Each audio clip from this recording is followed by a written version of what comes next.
O podcast Pesadelos Reais apresenta A Maldição do Programa de Rádio. Audiodrama baseado na história real de Josué Velasquez. Este conteúdo não é apto para todos os públicos ou pessoas sensíveis. Se recomenda a discrição. Poucas coisas são capazes de nos marcar para sempre, quando se trata de assuntos envolvendo o sobrenatural. Muitos se lembram dos programas de TV que aterrorizavam as crianças nos inícios dos anos 2000. Mas, no Brasil, desconheço se essas estranhas histórias chegaram às rádios, da mesma forma que chegou em outros países. A cultura brasileira, embora rica em folclore e lendas, não tem uma tradição tão forte de programas de rádio dedicados exclusivamente ao sobrenatural, assim como programas Coast to Coast dos Estados Unidos ou La Mano Peluda do México, programas que tiveram projeção internacional e marcaram as vidas de milhões de pessoas. Infelizmente, pelas limitações do idioma, os brasileiros provavelmente ficaram fora do furor desses programas de rádio, que ofereciam aos seus ouvintes a oportunidade de ligar para o programa e contar ao vivo as suas estranhas histórias.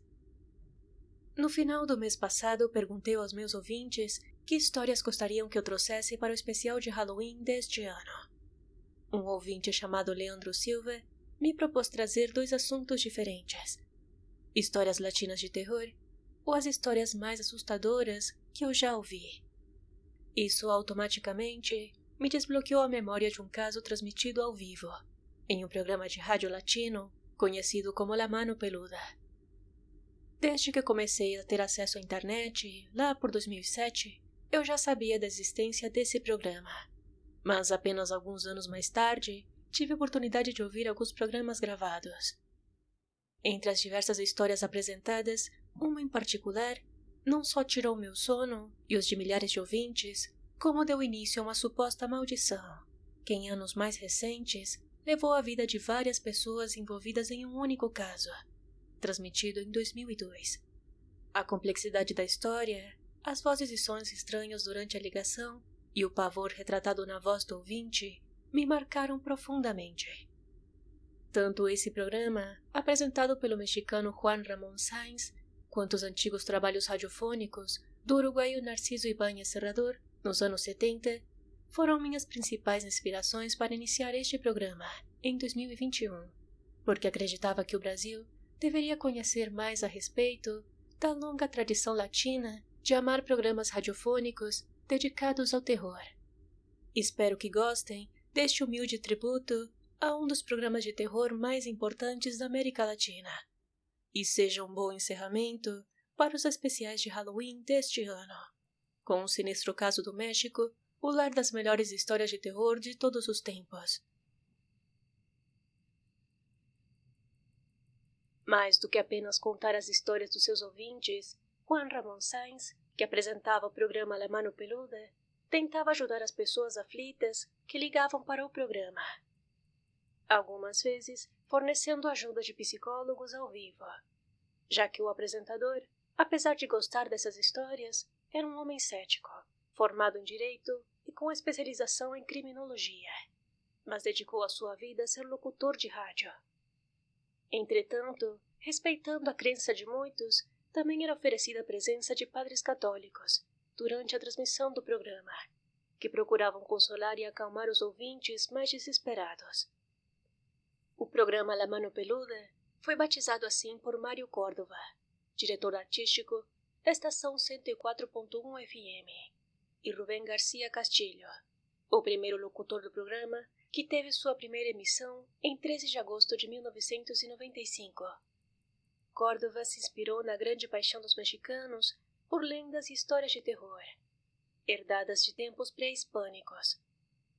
Mais tarde, Rubén García deu a Sáenz a oportunidade de participar do programa na área de produção, já que nas tardes, Sáenz apresentava sozinho um programa de música tropical e desconhecia tudo a respeito do sobrenatural. Entretanto, devido às diversas histórias contadas no programa, Rubén García começou a ter pesadelos horríveis, o que lhe perturbou tão profundamente que preferiu preparar Sainz para substituí-lo como locutor do programa, enquanto ele ficaria sozinho como produtor. Já em 2000, Rubem Garcia deixou o programa devido a outras ofertas de trabalho, mas devemos lembrar desse nome já que ele retornou anos mais tarde, se tornando mais uma das vítimas envolvendo uma suposta maldição do programa. Agora com Sainz por trás do microfone, o programa obteve uma popularidade estrondosa e mais de 50 mil casos foram levados ao ar. Um desses ouvintes era Josué Velasquez, que utilizava um nome falso e fez uma bizarra ligação ao programa em 2002 para contar a sua história. O programa foi ouvido por 15 milhões de pessoas, que durante a transmissão do programa experimentaram estranhos fenômenos em suas casas, como gritos desencarnados vindo dos rádios, queda de energia e objetos sendo arremessados sem explicação aparente. Os rádios dos ouvintes aumentavam de volume sozinhos, as luzes piscavam e algumas pessoas relataram que quase sofreram acidentes de carro enquanto ouviam o programa. Mas os estranhos fenômenos não se limitavam apenas ao dia da transmissão. Na verdade, eles se estenderam muito. E inclusive as instalações de rádio, que haviam comprado os direitos de retransmitir os programas gravados, ficaram com suas cabines carregadas de uma energia densa e pesada. E ocorriam tantas coisas estranhas que muitos funcionários evitavam a todo custo entrar nesses locais à noite. A ligação atendida pelo apresentador Juan Ramón Sainz não só provocou eventos inexplicáveis em sua cabine de rádio, como afetou de maneira irreversível a vida de todos os envolvidos naquele caso. Neste episódio, iremos recriar os estranhos eventos ocorridos durante aquela ligação.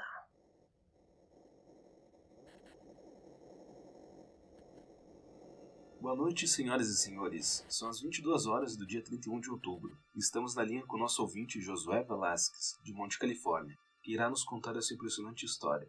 Boa noite, Josué. Como você está? Boa noite, senhor. Seja bem-vindo. Muito obrigado por acompanhar o programa. Eu que agradeço, senhor. Para mim é um prazer enorme poder estar falando com o apresentador deste programa. Alguém tão importante e querido no nosso país. Mas, como estava lhe contando, eu passei mais de 5 anos tentando fazer contato com um demônio. Meu objetivo principal, inicialmente, era fazer contato e tentar fazer alguma negociação ou acordo com Lúcifer ou algum demônio maior. Saiba, Josué, que o que você não nos possa confessar, nós respeitaremos, certo? Mas por que motivos o senhor queria fazer esse acordo? Bem, senhor, quando eu tinha 14 anos, minha família entrou em uma crise econômica severa. Nós perdemos tudo o que tínhamos. Nós tínhamos um status de vida diferente ao qual estávamos nesse momento. Então, comecei a buscar alternativas para ajudar economicamente a minha família. Devo dizer ao senhor e à sua audiência que foram tantas coisas que eu procurava que... Bem, irei ao ponto, senhor. Eu encontrei um livro de bruxaria que explicava como contactar um demônio, chamado Lucifugo Rufocale. Mas eu não estava conseguindo fazer contato com esse demônio. Ele está sob domínio de Satanás ou Lúcifer, seja qual for o nome dele. Minha intenção era pedir muitas coisas a ele, como bens materiais. O objetivo principal era inicialmente ter muito dinheiro. Mas em uma ocasião, senhor, eu encontrei um outro livro, que estava em hebraico antigo, que citava um pacto que seria uma das formas mais comuns do passado para fazer contato com Lúcifer. Em forma de uma invocação, eu comecei a rezar e a rezar. Aprendi uma infinidade de orações, de vocações. Eu pedia que ele aparecesse para mim. Dizia que queria vê-lo, ou que pelo menos ele enviasse alguém para que eu soubesse que ele estava me ouvindo. Demorou pelo menos 1 ano e meio para que obtivesse meus primeiros resultados. Já nas primeiras partes do seu relato, Josué afirma que estava tentando fazer um pacto com o demônio durante anos, pois sua família, que costumava ter uma vida confortável, por problemas que não ficaram claros, caiu na completa pobreza. O filho adolescente, então, estando preocupado com a situação familiar, Acreditava em sua inocência, que se fizesse um pacto com Satanás, poderia conseguir dinheiro suficiente para ajudar a sua família. Ele era muito novo na época e estava no ensino médio quando começou a procurar arduamente por livros que o ajudassem a se comunicar com o outro lado. Então ele encontrou um grimório que não só funcionou, como começou a ser o seu pior pesadelo. Durante a transmissão de rádio, ele disse ao apresentador que na época ele estava tão cego nos seus desejos que seria capaz de matar alguém para conseguir os seus objetivos. Um silêncio incômodo reinava na cabine. O apresentador se mantinha praticamente em silêncio o tempo todo, prestando atenção naquela história que, apesar de parecer fantasiosa em um primeiro momento, começava a fazer sentido. O demônio associado ao livro que Josué encontrou não era uma invenção dele. Na verdade, na demonologia, Lucifugo Rofocale é um dos demônios maiores na hierarquia, sendo o conde e primeiro-ministro do inferno, segundo o grande grimório do Papa Honório III. O nome Lucifugo significa aquele que foge da luz. Quais foram os primeiros resultados, Josué? Meus primeiros resultados foram os seguintes. Eu estava fazendo todas essas tentativas em casa, na minha casa. Eu estava fazendo isso porque estava muito desesperado. Então eu cortei os pulsos. Era um risco que eu tinha que tomar, e invoquei o nome de um demônio. E ele apareceu para mim. Eu pensava vê-lo com chifres, esperava que tivesse um rabo, naquela forma que todos conhecemos.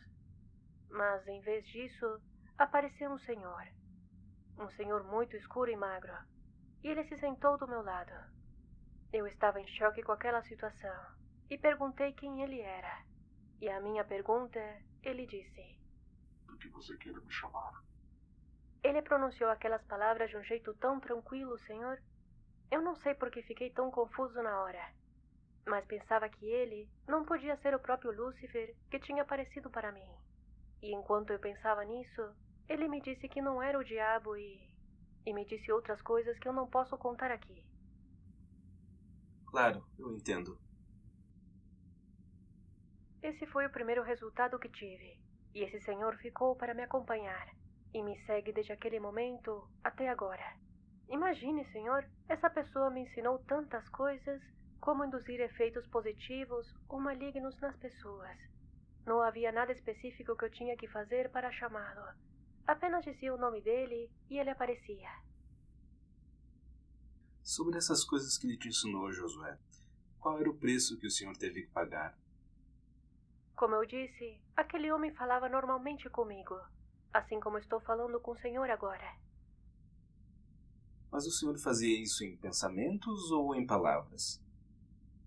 Não, como lhe digo, eu conversava com ele normalmente, assim como estou fazendo neste momento com o senhor. Eu podia ouvi-lo e em certas ocasiões eu podia vê-lo também. Eu disse a ele que não queria saber de nada. O que eu queria era dinheiro. E queria muitas coisas. Inclusive tinha escrito uma lista de todas as coisas que eu queria. Mas ele me disse que isso não era necessário e que eu só deveria obedecê-lo para que eu pudesse obter das pessoas tudo o que eu desejasse. Ele me explicava que eu tinha que aprender com ele e que eu tinha que trazer outras 6 pessoas que podiam ser os meus amigos ou pessoas próximas. Então eu decidi escolher alguns colegas meus, porque neste momento eu estava no ensino médio.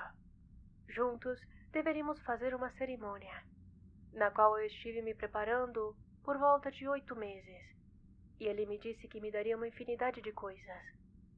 Eu disse àquele homem que não podia aceitar nada, e tinha muito medo, mas novamente eu sabia o que queria, e tive que tomar coragem, porque eu precisava ajudar a minha família. Então eu propus que, se eu tivesse que dar alguma coisa em troca, eu queria que nada de mal acontecesse comigo ou com a minha família, porque eu estava apavorado com a ideia de queimar, entende? Da ideia de queimar no inferno. É compreensível. Ele me disse que não devia me preocupar com nada, e que a única coisa que eu tinha que conseguir era um bode. Obviamente não foi difícil arranjar um, e junto aos meus colegas de classe, fizemos uma cerimônia. Tudo isso foi evoluindo cada vez mais, até que em uma ocasião ele me disse que eu tinha que levar um bebê que tivesse acabado de nascer. Eu conhecia uma senhora muito humilde que tinha acabado de ter um filho. E eu estive a ponto de fazer isso. Eu estive a ponto de ir roubar aquele bebê. Já tinha tudo pronto, o altar e tudo que era necessário para completar o ritual. Todas essas coisas eu fazia no primeiro andar da minha casa. Mas depois tive que fazer uma dessas cerimônias em uma colina, a pedido dele, que me deu as coordenadas e eu fui até lá. Naquela época comecei a ter muitas dúvidas. Não sei se estava muito cético ou o quê, mas eu procurava falar com xamãs, pessoas que praticavam bruxaria ou que acreditavam no contato com espíritos. Eu procurei todo tipo de pessoas que pudessem me ajudar. Muitas delas não gostavam nem um pouco do que eu estava fazendo. Até que um dia eu me rebelei e disse àquele homem que não queria mais falar com ele, porque tudo o que eu buscava era dinheiro e nada havia acontecido em relação a isso. Eu sentia que ele estava me enganando, dando voltas e voltas sem sair do lugar. E então, o que aconteceu? Para esse momento já tinham se passado muitos meses, e nisso eu encontrei outro livro e comecei a fazer invocações na sala da minha casa. Lembro que eram perto das 10 da noite quando eu comecei, e às 2 da manhã eu já estava exausto e decidi ir para meu quarto e descansar. Não muito tempo depois, eu ouvi os gritos da minha mãe. Corri para o quarto dela e vi que ela estava sendo atacada por um ser que parecia como um porco, mas estava de pé, em suas 2 patas traseiras. Era uma espécie de animal bípede, e com suas patas à frente, ele estava enforcando a minha mãe. Ela estava desmaiada, completamente inconsciente, e aquele ser horrível não falava, apenas gritava, mas não eram grunhidos, eram como lamentos. Eu não consigo descrever aquele som, senhor. Certo, fique tranquilo. Lembro que ele deixou a minha mãe cair no chão, e eu gritei. Ele não me assustava naquele momento. Então lhe perguntei se ele tinha vindo por mim. Eu não sei o que estava acontecendo comigo, mas eu só queria saber se ele tinha vindo porque eu o havia chamado. Ele então, com uma voz horrível, me disse que o acompanhasse, e eu fui com ele, senhor. Me lembro que quando eu saí pela porta da frente, eu senti como se todo o peso do meu corpo tivesse me deixado. Era como se voasse.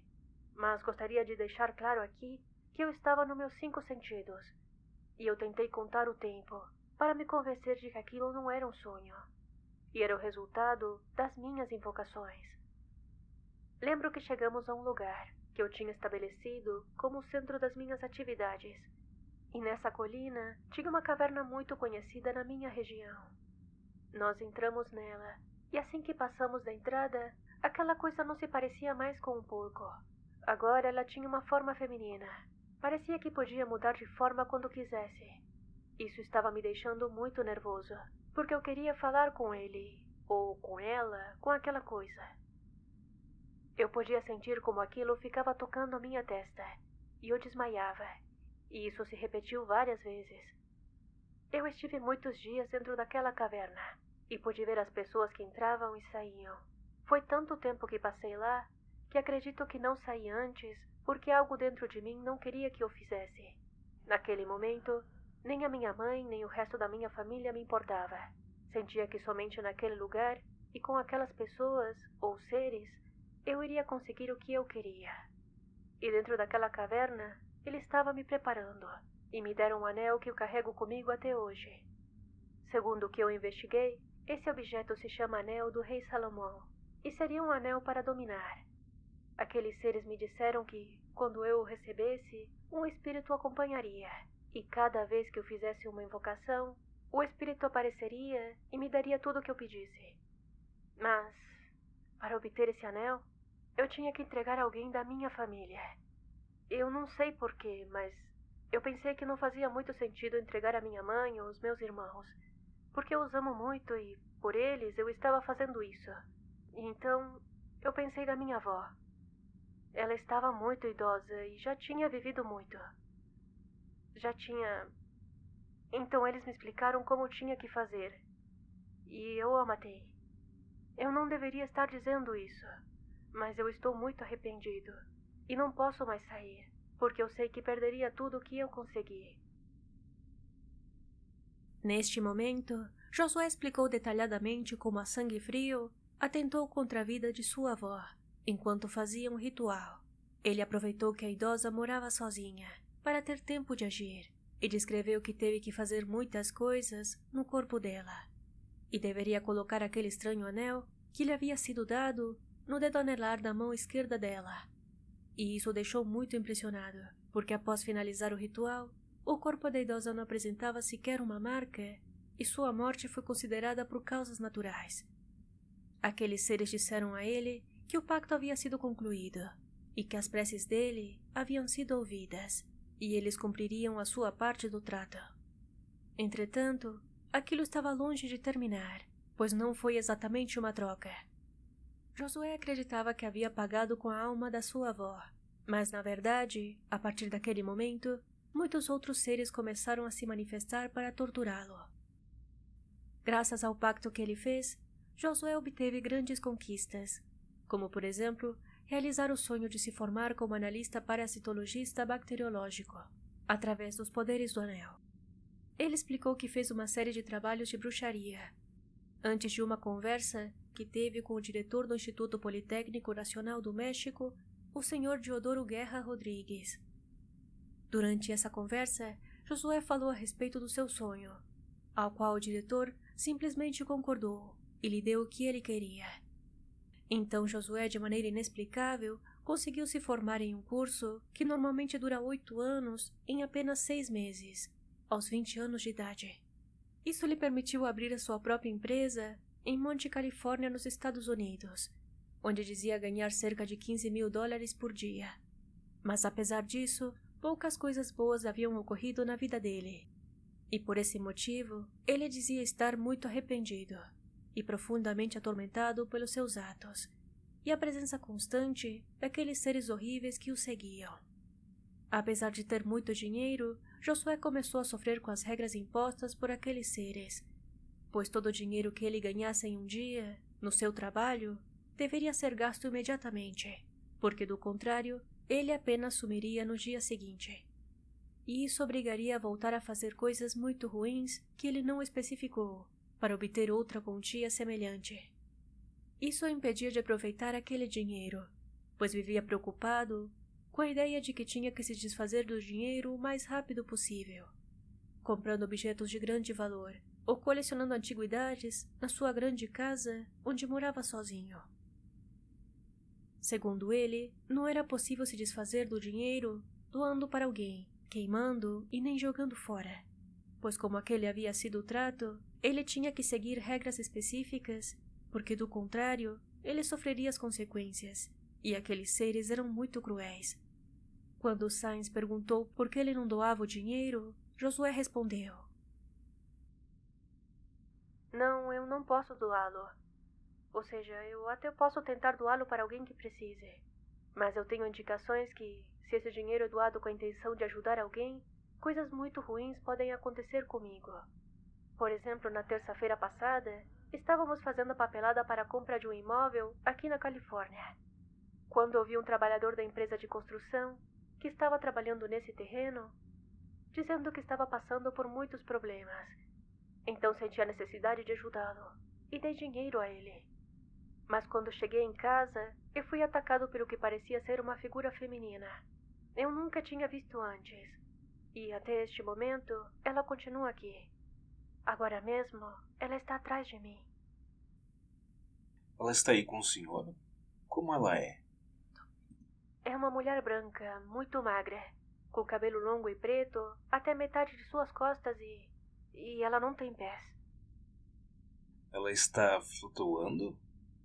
Não sei se é isso, porque a primeira vez que vi que ela não tinha pés, ela estava subindo pela parede até o teto, e pelo vestido eu pude ver que ela não tinha pés. Então, Josué, essa mulher está te vigiando? Ela está atrás de mim, eu não quero olhar, porque ela tem uma boca muito grande, e sua língua é muito longa também. Josué, vamos lhe pedir um favor. É muito impactante o que está nos contando, e temos que fazer uma pausa comercial. Poderia aguardar um pouco, por favor? Claro, O que você está achando da história deste jovem, que viveu e ainda vive experiências sobrenaturais, mas com o diabo? Não mude de estação para saber a conclusão dessa história. Aqui seguimos na linha com o nosso convidado Josué, de Monte Califórnia. Muito obrigado por continuar na linha. Neste programa, respeitamos muito as histórias que os ouvintes compartilham conosco e agradecemos muito que o senhor confie neste programa para compartilhar uma experiência tão particular e continuamos a ouvi-lo com atenção, senhor. Muito obrigado. E quando essa mulher vai embora? Eu não sei. Olhe, quando eu cheguei aqui em casa e abri a porta principal, eu moro sozinho aqui e me desculpe, ela está me perturbando muito. Está bem. Está bem. O que ela está fazendo? Ela me bate, tenta me enforcar e está me dizendo aos gritos o que está acontecendo comigo e por que eu não entendo, por que eu não consigo entender. Esse tipo de coisas acontece o tempo todo comigo. Ela ainda está perto do senhor? Não, agora ela está na minha frente. Eu vou explicar o que ela está fazendo neste momento. Agora ela está de pé, indo em direção ao corredor que leva a um dos quartos. Eu não sei o que ela vai fazer. Essa pessoa... Ah, não, meu Deus! O que aconteceu? Desculpe, senhor, eu estou um pouco alterado. Tenho vivido coisas muito estranhas. E eu vi muitas coisas que não me davam medo. Mas neste momento que estou falando com você, essa pessoa que está aqui comigo é uma sensação que eu nunca tive antes. Tente ficar tranquilo. Ouço que ela está gritando comigo. Eu tenho outro nome que não posso dizer nesta ocasião. É um nome real e... Desculpe, eu estou ouvindo muitas coisas agora. Isso não me espanta. O que me assusta é o que ela tem na mão. O que ela tem na mão? Espere, desculpe. Vou tentar me acalmar. Lhe dizia que eu tenho esse anel que me permite ver muitas coisas. Ela tem em sua mão um símbolo. Eu não sei como se chama, mas tentarei explicar como é. Tem uma ponta, como se fosse de uma flecha, que tem uma espécie de cruz católica invertida. E na ponta tem um olho. E eu sei que isso é muito ruim, porque me disseram que quando eu visse isso, eu iria morrer. Mas eu posso me controlar. Eu não posso perder o controle. Claro que o senhor pode se controlar. Tente manter a calma. Olhe, senhor, não sei se o que eu vou dizer agora vai parecer absurdo, mas eu sou temente de Deus. Eu acredito que a Bíblia me fez acreditar na existência desses seres do mal e de tudo isto que está acontecendo comigo. Se até a Bíblia menciona que eles existem, então Lúcifer é real. Por isso eu acredito que deve haver alguém que possa me ajudar. Sim, com certeza. Eu peço a todos que tenham a bondade de me ajudar a começar uma guerra contra... Ah, não, meu Deus! O que está acontecendo? Me desculpe, eu tive que dizer algumas palavras para que ela não chegasse perto de mim. Esta madrugada, por volta das 2 da manhã, em uma colina que fica a poucas horas de distância da minha casa, eu tive que colocar no interior de uma pequena caverna algum tipo de texto, com indicações específicas que não posso dizer aqui. Mas esse texto me foi entregue no dia que recebi o anel. Hoje tenho que retornar às 2 da manhã para fazer orações, porque eu não aguento mais essa mulher na minha casa. Durante a entrevista, diversos sons se infiltraram por trás da voz de Josué. Estranhos eventos ocorreram na cabine de rádio e um dos computadores fez um estrondo e parou de funcionar. Josué procedeu a contar como havia sido atacado por aquela estranha figura feminina, que parecia se comportar por vezes como uma súcubus, tentando se aproveitar dele de maneira íntima, enquanto dizia que ele deveria pagar pelos seus erros. E a respeito disso, a entrevista continuou. Eu já fui muitas vezes à igreja, senhores, e sacerdotes católicos já vieram à minha casa. Eu procurei todos os que podiam me ajudar, e quero sair disto. Eu queria romper com esse pacto que fiz, e de verdade estou muito arrependido, de coração. Tenho até gritado, pedido perdão a Deus, por tudo que fiz e por ter renegado dele. E diferente de quando eu falava com o demônio, que me respondia de imediato, Entendo, senhor. Continue. eu peço a ele que coloque pessoas no meu caminho que possam me ajudar, ou que me digam o que eu devo fazer. Infelizmente, não conseguimos entrar em contato com o padre Roberto Guasso. Ele sempre recomenda ler o Salmo 90 da Bíblia. Espero que o senhor tente fazer isso em sua casa. Ah, senhor, quando eu estava me iniciando nisto, eu não procurava livros simples ou muito comuns. Eu queria aprender coisas grandes, em hebreu antigo ou latim, porque somente nesses idiomas eu encontrava textos que falavam como fazer verdadeiras cerimônias, verdadeiros guias que me asseguravam que obteria êxito no que estava procurando. Eu posso lhes assegurar, senhores, que jamais poderemos ver o diabo. O que eu pude ver são demônios, ou energias igualmente malignas. Hoje mesmo eu tenho que voltar à colina, às 2 da manhã, mas eu tenho muito medo, porque eu não quero morrer. Eu sequer pude aproveitar o que obtive. Eu queria poder me divertir, viajar, conhecer mulheres, e eu nunca pude fazer essas coisas. Tenho dinheiro, mas não consigo aproveitar. Em breve enviarei fotos e vídeos para o programa de tudo o que eu consegui, inclusive do meu anel, que carrego na mão esquerda e não consigo tirar. Outro dia tentei tirá-lo da minha mão e acabei deslocando o dedo, e ele não fica apertado. Na verdade, ele fica grande e chega a girar no meu dedo, e mesmo assim não consigo tirá-lo. Tenho marcas estranhas pelo corpo, mas não são hematomas. Na verdade, parecem figuras ou representações de algo maligno. Às vezes sinto que meu rosto começou a se deformar, e tenho até registrado essas mudanças em vídeo. O que o senhor está contando é uma situação muito delicada. É algo que com toda certeza deve gerar muito medo, por todas essas coisas que o senhor tem vivido. Vou repetir as palavras que o padre Roberto Guasso disse. O demônio é um ser criado, certo? Eu quero que o senhor tenha toda a força e confiança possível para resistir a tudo o que acontecer. Não creio que ocorra nada grave, mas a todos os ouvintes que quiserem e puderem fazer uma oração por ele, por favor, façam. No dia seguinte, o pastor Roberto Guasso falou com Josué. Josué, boa noite. Boa noite, padre. Olhe, estou aqui para ajudá-lo, filho, e eu gostaria de saber o que o senhor precisa, porque nós já falamos com pessoas que sofriam de problemas similares ao seu. E sempre aconselho que o primeiro passo que a pessoa aflita deve dar para sair desse tipo de situações é desejar sair delas. Então eu começaria por aí. Qual o seu desejo em relação a tudo isto? Entendo, senhor. Eu não sou um homem feliz.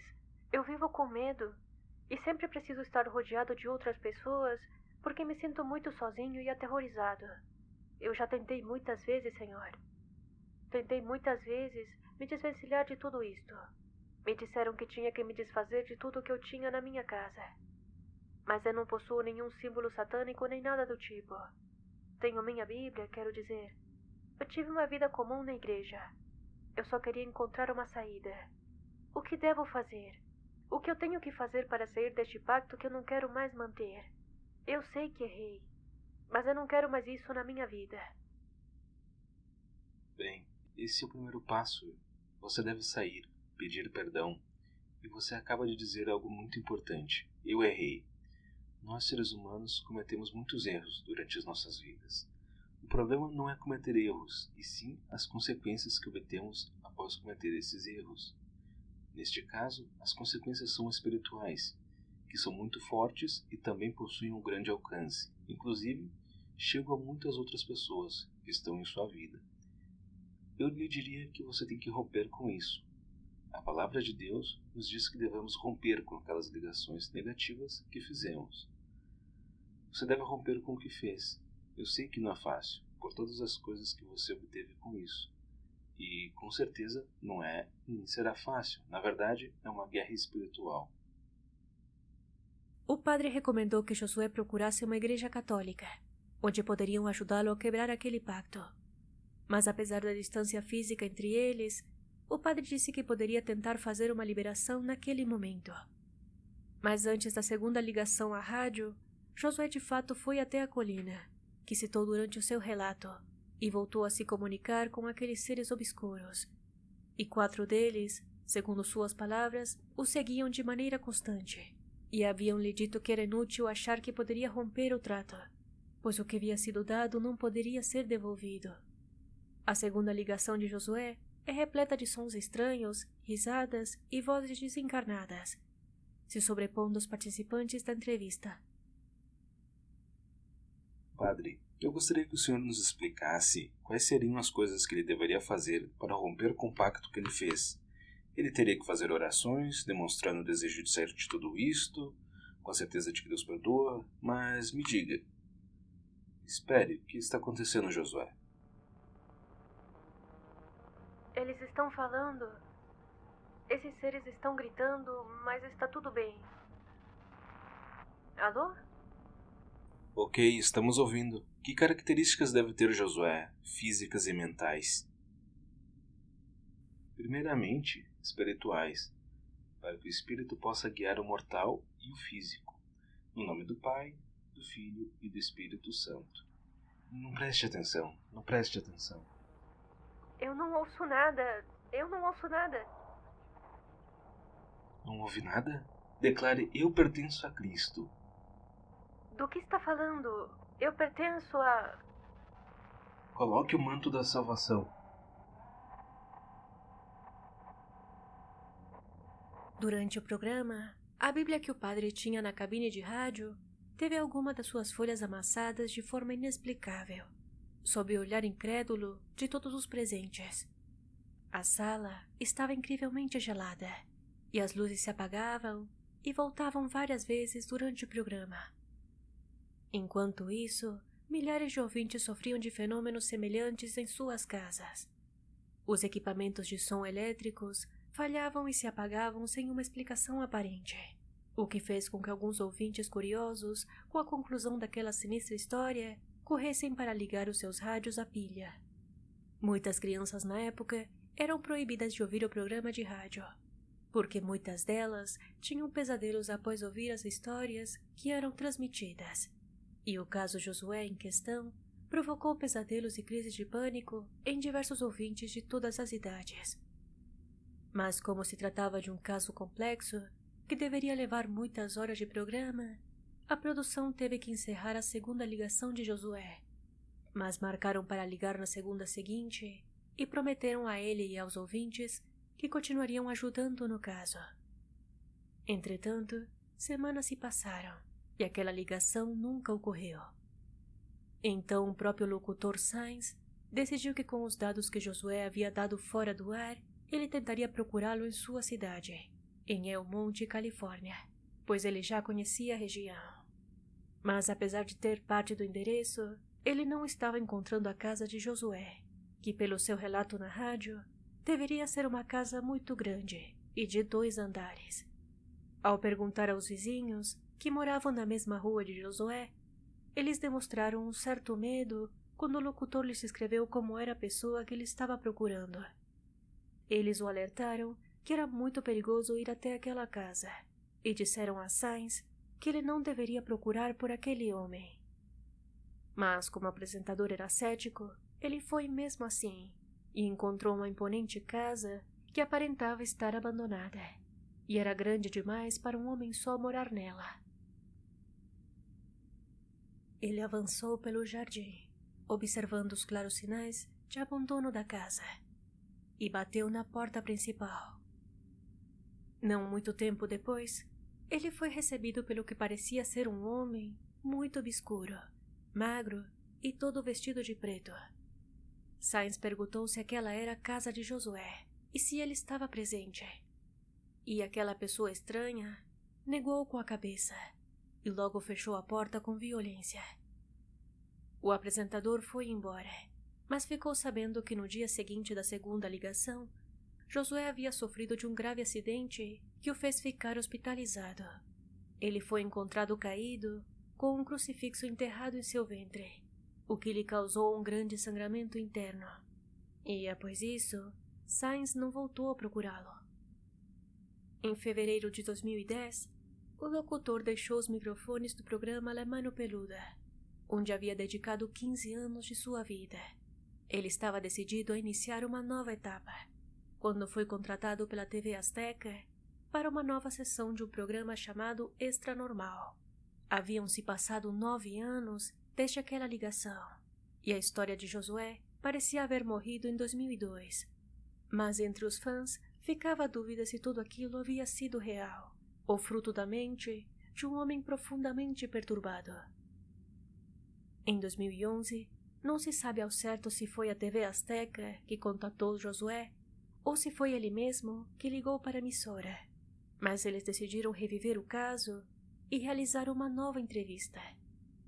Porém, para que isso ocorresse, Josué Velasquez colocou algumas condições.